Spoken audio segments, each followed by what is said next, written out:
Welcome to e-learning platform from Mechanical Engineering Department. I am Mr. B. Patil going to teach you Mechanical Engineering Measurements subject in this semester, and the subject code is 22443.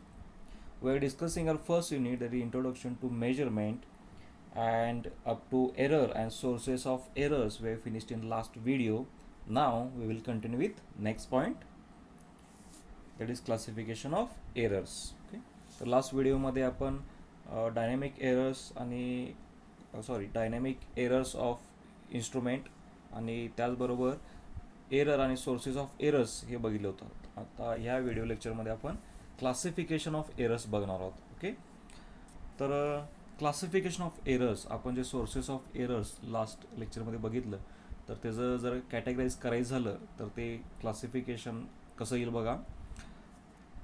इन्स्ट्रुमेंटमध्ये ज्या errors येतात त्याचं classification बघा. First आहे instrument error, second आहे environmental errors, next आहे observation errors, then operational errors, next आहे system किंवा ज्याला रँडम एरर असं म्हणतात किंवा ज्याला रेसिड्युअल एरर असं देखील म्हटलं जातं, आणि finally translation and signal transmission errors. Okay. तर ह्या इतक्या पद्धतीच्या एरर्स आपण मेजरिंग इन्स्ट्रुमेंटमध्ये येऊ शकतात. ओके. तर वन बाय वन आता आपण बघूया. फर्स्ट बघूया इन्स्ट्रुमेंट एरर. ओके. तर इन्स्ट्रुमेंट एरर ही कशामुळे येऊ शकते. बेसिकली इन्स्ट्रुमेंट जर समजा त्याचं डिझाईन किंवा कन्स्ट्रक्शनच जर चुकीचं असेल तर त्याच्यामध्ये निश्चितच एरर येऊ शकते. तर त्याला म्हणतात instrument error. There are many factors in the design and construction of instrument that limit the accuracy unattainable. Okay. Limit the accuracy attainable. Some additional inaccuracies develop the use of instrument and time. Okay. Improper selection and poor maintenance of the instrument. Okay. Design and construction इन्स्ट्रुमेंटचं हे जर proper नसेल तर देखील इन्स्ट्रुमेंटमध्ये error येऊ शकते, किंवा improper selection किंवा पुअर मेंटेनन्स जर असेल इन्स्ट्रुमेंटचा तरी देखील ते आपल्याला रिडिंगमध्ये एरर दाखवू शकतं.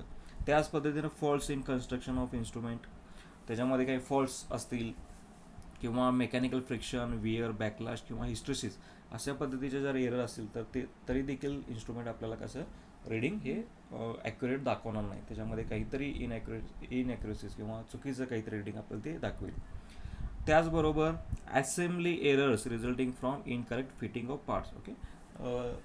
मेजरिंग इन्स्ट्रुमेंट ते प्रॉपरली असेंबल जरी केलेलं नसलं, त्याच्यामध्ये पार्ट्स प्रॉपर नसतील, ओके, तरी किंवा त्याची असेंब्ली थोडीशी इनॲक्युरेट म्हणजे त्याच्यामध्ये काही लूज फिटिंग असेल तरी देखील आपल्याला इन्स्ट्रुमेंट हे कसं रिडिंग चुकीचं दाखवेल.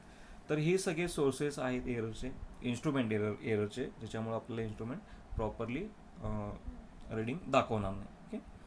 सेकंड एरर आहे एन्व्हायरमेंटल एरर्स. ओके. तर एन्व्हायरमेंटल एरर्स कशामुळे होऊ शकतात. जसं की आधी आपण सोर्सेस ऑफ एरर्समध्ये बघितलं होतं की टेम्परेचर इफेक्ट असेल किंवा प्रेशर असेल, ह्या गोष्टीसुद्धा मॅटर करतात रिडिंग ॲक्युरेट येण्यामध्ये. तर ओके. तर एन्व्हायरमेंटल एरर म्हणजे काय बघा. The environmental errors are created due to different conditions of manufacturing and use. The different condition of use may be temperature, pressure, humidity, altitude, etc. The effect of temperature being more predominant. तर हे environment जे factors आहेत जसं की temperature, pressure, हे बऱ्याच वेळेला affect करतात तुमच्या रिडिंग्सवरती किंवा इन्स्ट्रुमेंट रीड करते वेळी. तर टेम्परेचर हायर किंवा लोअर असेल तर ते बऱ्याच वेळेला त्याच्यामध्ये रिडिंगमध्ये आपल्याला फरक जाणवू शकतो. ओके. आणि हे देखील एक मेन कारण आहे. तर ही देखील काय इन्व्हायरमेंट एरर काय करते. इन्व्हायरमेंट एरर ह्याच्यामुळे देखील आपलं इन्स्ट्रुमेंट हे रिडिंग प्रॉपर दाखवत नाही. नेक्स्ट सगळ्यात महत्त्वाची एरर आहे ती म्हणजे ऑब्झर्वेशन. बऱ्याच वेळेला ऑपरेटरच रिडिंग घेण्यामध्ये चूक करत असतो, त्यामुळे ते प्रॉपर रिडिंग घेतलं जात नाही आणि ह्याच्यामुळे देखील एरर येऊ शकते. तर ह्याला म्हणतात observation error. Okay. Wien instrument carefully installed and faithfully calibrated, errors in the measurement occur due to certain mistake by observer. Okay. आता ऑब्झर्वरकडून काय तुमच्या मिस्टेक्स होऊ शकतात. सगळ्यात पहिल्यांदा बघा पॅरलॅक्स एरर, म्हणजे due to line of vision is not normal to the scale. बऱ्याच वेळेला जो ऑपरेटर असतो तो रीड करताना प्रॉपरली, म्हणजे जो एक अँगल असतो तो त्या अँगलनं रीड न करता साईडनं थोडंसं किंवा वरून किंवा खालून रिडिंग ज्यावेळी घेतात, तर त्यावेळी ते आपल्याला चुकीची रिडिंग दाखवतात. ओके, त्याच्यामध्ये देखील फरक पडू शकतो. त्याला पॅरलॅक्स एरर म्हणतात. त्यामुळे आपला पॉइंटर हे बरोबर त्याच्यावर फोकस करूनच ते रिडिंग घेतलं पाहिजे. सेकंड आहे युनिट कन्व्हर्जन. बऱ्याच वेळा जो ऑपरेटर किंवा ऑब्झर्वर असतो त्याला युनिट कन्वर्ट करता येत नाही. ओके, म्हणजे रिडिंग आपल्याला असताना त्याचं युनिट कन्वर्जन असतं ते देखील बऱ्याच वेळा त्याला येत नाही, त्यामुळे देखील इनॲक्युरेसी येते, इनॲक्युरेट कन्वर्जन ऑफ युनिट्स. त्यानंतर personal bias, tendency to read high or low readings. Okay, operator बऱ्याच वेळेला त्याचा काहीतरी प्रॉब्लेम असतो की त्याला जे लहान रिडिंग असतात ते दिसत नाहीत, की किंवा त्याला मोठं रिडिंग वाचायची सवय असते. ह्याच्यामुळं देखील आपल्याला रिडिंगमध्ये एरर दाखवू शकते. Estimate, inaccurate estimate of average reading. Okay, आता बऱ्याच वेळेला काय होतं की समजा व्हर्नियर कॅलिबर असेल, त्याच्यामध्ये रिडिंग्स असतात की मेन स्केल रिडिंग आणि व्हर्नियर रिडिंग, आणि याचं कॅल्क्युलेशन करावं लागतं. ओके, आणि त्यानंतर आपल्याला ते परफेक्ट रिडिंग येतं. पण हे इस्टिमेट करायलाच बऱ्याच वेळेला तो ऑब्झर्वर किंवा जो ऑपरेटर असतो तो त्याला ते त्याच्यामध्ये तो प्रॉपर त्याला करता येत नाही, आणि त्यामुळे देखील हे एरर रिडिंगमध्ये येऊ शकते. ओके, तर याला म्हणायचं estimate, inaccurate estimate of average reading. Average reading ते प्रॉपर काढता आलं पाहिजे. आणि finally wrong scale reading and wrong reading of data.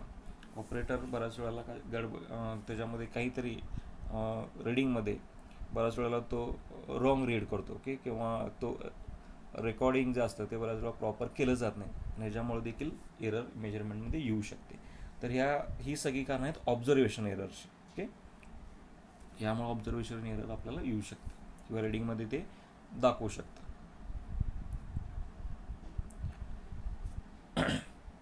Next आहे ऑपरेशनल एरर्स. जसं की ऑब्झर्वेशनल एरर ही ड्यू टू ऑब्झर्वर असतं, तसं ऑपरेशनल एरर कशामुळे येऊ शकते बघा.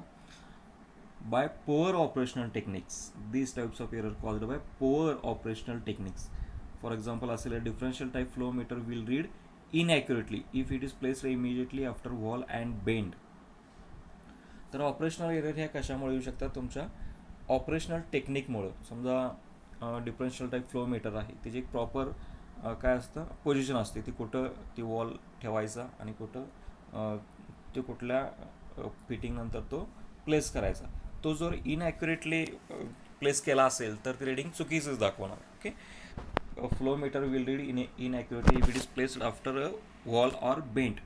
समजा एक फ्लो मीटर आहे पायपिंगमध्ये आणि ते बेंड नंतर जर लगेच बसवलं असेल, ओके, किंवा वॉल नंतर, तर ते प्रॉपर रिडिंग दाखवलं नाही, त्याला थोडीशी स्पेस मिळाली पाहिजे त्या फ्लुईडला. ओके, जेणेकरून ते प्रॉपरली तुमचं ते काही फ्लोमीटर रीड करेल, ज्याच्यामध्ये काही ऑब्स्ट्रक्शन्स अडथळे येणार नाही, तरच ते व्यवस्थित रीड करेल. Thermometer will not read accurately if it is sensitive portion is not properly install. Okay, जर थर्मामीटरचं एक्झाम्पल घेतलं तर त्याच्यात सगळ्यात महत्त्वाचा पार्ट असतो तो म्हणजे तो सेन्सिटिव्ह पोर्शन, की ज्याच्यामुळे ते हीट सेन्स करतं आणि ते आपल्याला टेम्परेचर दाखवतं. तोच जर प्रॉपरली जर तिथं इन्स्टॉल केला नसेल तर ते थर्मामीटर जो आहे तो रिडिंग व्यवस्थित दाखवणारच नाही, इनॲक्युरेटच दाखवेल. त्यामुळे त्याचा सेन्सिटिव्ह पोर्शन हा प्रॉपरली इन्स्टॉल केला गेलेला असला पाहिजे, तरच ते आपल्याला ॲक्युरेट रिडिंग दाखवेल तिथं. आणखी एक एक्झाम्पल आहे, pressure gauge will correctly indicate pressure when it is exposed only to pressure which is to be measured.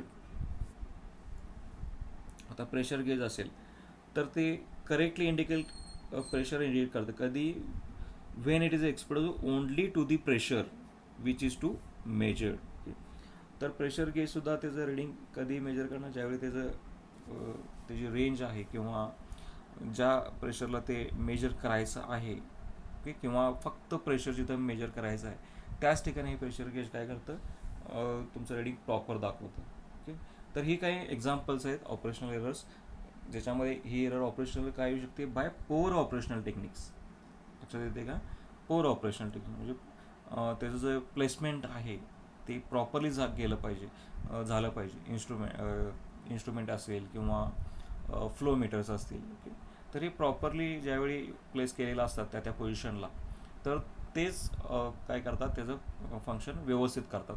जर त्या राईट प्लेसला जर प्लेस असतील तर, की त्याचे पार्ट्स व्यवस्थित प्लेस केले गेलेले असतील तर त्याच वेळी ते काय करतं, तुम्हाला रीडिंग ॲक्युरेट दाखवेल. ते थोडंफार त्याची पोझिशन चुकली तर ते रीडिंग आपल्याला व्यवस्थित दाखवणार नाही. ओके, तर हे झाले ऑपरेशनल एरर्स. नेक्स्ट आहे सिस्टीम इंटरॅक्शन किंवा रँडम एरर किंवा ज्याला रेसिड्युअल एरर म्हणतात. Okay, the act of measurement may affect the condition of the measurement and thus lead to uncertainties in measurement. Reading shown by hand tachometer would vary with pressure which it is pressed against the shaft. आता ह्या system interaction error असेल किंवा random error असेल किंवा residual, तर ह्या errors कशा आहेत, ॲक्सिडेंटल आहेत किंवा स्मॉल किंवा independent and are mainly due to constant factors such as spring, hysteresis, stickiness, friction, noise etcetera. तर ह्या ज्या रँडम एरर्स आहेत ह्या ॲक्सिडेंटल आहेत. आता फॉर एक्झाम्पल सांगायचं झालं तर टॅकोमीटर जो असतो तो स्पीड मेजरमेंट करण्यासाठी यूज केला जातो. तर ते हे टॅकोमीटर कसं रिडिंग घेतं, रोटेटिंग शाफ्टच्या अगेन्स्ट तो प्रेस केला जातो. आता हे प्रेस करण्यामागं जर तुम्ही प्रेशर जे आहे ते प्रॉपर लावलं गेलं नाही तर ते रिडिंग चुकीचं दाखवणार. तर बऱ्याच वेळा ऑपरेटर तो प्रेस करतो म्हणजे त्याच्यावर भरपूर प्रेशर लावलं जातं तरी देखील रिडिंग चुकीचं दाखवतं, आणि तो लूज ठेवला तरी देखील आपल्याला ते रिडिंग चुकीचं दाखवणार. त्यामुळं टॅकोमीटर यूज करताना ते प्रॉपर प्रेशर तिथं लागलं गेलं पाहिजे, तरच तो काय होईल, टॅकोमीटर आपल्याला प्रॉपर ते स्पीड दाखवेल तिथं. आणखी एक example of an obstruction type flow meter may partially block or disturb the flow conditions. Consequently, the flow rate shown by the meter may not be same as before the meter installed. तर flow meter जे आहे तिथं flow measure करतात. Okay, तर त्या जो flow meter आहे किंवा त्याच्या कंडिशन्स असतात ते प्रॉपर नसतील, समजा त्याच्यामध्ये काही ऑब्स्ट्रक्शन्स असतील तरी देखील ते रिडिंग आपल्याला प्रॉपर दाखवलं जात नाही. बऱ्याच वेळेला त्याच्यामध्ये काय होईल, फ्लो मीटर जे फ्लो असतो तो प्रॉपरली कसा आहे, त्याच्यामध्ये काहीतरी ऑब्स्टॅकल्स असतील किंवा त्याच्यामध्ये काहीतरी इनॅक्युरेसीज असतील, इम्प्रुव्ह असतील तरी देखील आपल्याला ते रिडिंग व्यवस्थित प्रॉपरली दाखवत नाही. तर ह्या सगळ्या काय ॲक्सिडेंटल एरर्स आहेत, त्याला काय म्हणतो आपण ॲक्सिडेंटल किंवा स्मॉल इनडिपेंडंट एरर्स आहेत. ओके, किंवा ज्याच्यामध्ये बऱ्याच वेळेला हिस्टेसिस फॅक्टर असतो, फ्रिक्शन असतो, नॉईज असतो, याच्यामुळे देखील या सिस्टीम किंवा ज्या रँडम एरर्स आहेत तर त्या आपल्याला मेजरमेंटमध्ये दिसून येतात. ओके, त्याच्यामुळे आपल्याला ते प्रॉपर रिडिंग ते दाखवलं जात नाही.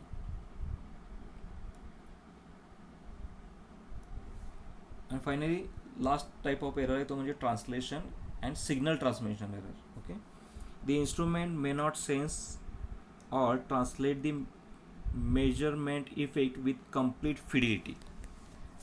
आपण फिडिलिटी हे डायनॅमिक एरर बघितलं आहे, त्याच्यामध्ये काय होतं की इनपुट आणि आउटपुट हे कसं सेम फॉर्ममध्ये पाहिजे. ओके, तर ह्याच्यामध्ये काय होतं, बरंच इन्स्ट्रुमेंट काय होतं तर ते सेन्स करत नाही प्रॉपरली किंवा त्याचा डाटा ट्रान्सलेट पुढं आपल्याला कन्वर्ट करायचा असतो तो देखील होत नाही, आणि त्यामुळे देखील ही एरर येऊ शकते, signal error, signal transmission error. The error also includes non-capability of the instrument to follow effects. Okay, the error may also result from unwanted disturbances such as noise, line pickup, ripple, etc. आता हे signal ज्या errors आहेत हे कशामुळे येतात की properly data तो पुढं पास केला जात नाही. ह्याच्यामुळे ह्या सिग्नल ट्रान्समिशन एरर येतात. म्हणजे समजा आपल्याला जे रिडिंग घ्यायचं आहे ते प्रॉपरली त्याचा जो प्रायमरी सेन्सिंग एलिमेंट असतो तो सेन्स केला जात नाही, आणि तिथून पुढं जे डाटा आहे तो ट्रान्समिट प्रॉपरली होत नाही. कशामुळं, तर non capability of the instrument to follow effects हे कारण असू शकतं, किंवा अनवॉन्टेड डिस्टर्बन्सेस येऊ शकतात, जसं की नॉईज असेल, लाईन पिकअप असेल, रिपल एक्सेट्रा असेल. तर ह्याच्यामुळं काय होईल, ट्रान्सलेशन किंवा तुमचं सिग्नल ट्रान्सलेशन हे प्रॉपरली होत नाही, आणि त्याच्यामुळे ही मेजरमेंटमध्ये आपल्याला एरर दाखवू शकते आणि ते रिडिंग तिथं आपल्याला ॲक्युरेसी मिळत नाही. ओके, तर ह्या सगळ्या एरर्स आहेत ज्या इन्स्ट्रुमेंटमध्ये येऊ शकतात आणि त्याच्यामुळे आपल्याला ॲक्युरेसी मिळत नाही मेजरमेंटमध्ये. तर आता आपण कुठल्या एरर बघितल्या, इन्स्ट्रुमेंट एरर बघितली, एन्व्हायरमेंटल एरर बघितल्या, ऑब्झर्वेशन एरर बघितल्या, ऑपरेशनल एरर बघितल्या, सिस्टीम किंवा ज्याला रँडम रेसिड्युअल एरर बघितले, आणि फायनली ट्रान्सलेशन आणि सिग्नल ट्रान्समिशन एरर बघितले. Okay, so these are the types of errors or classification of errors. Okay, so we will stop here. Thank you.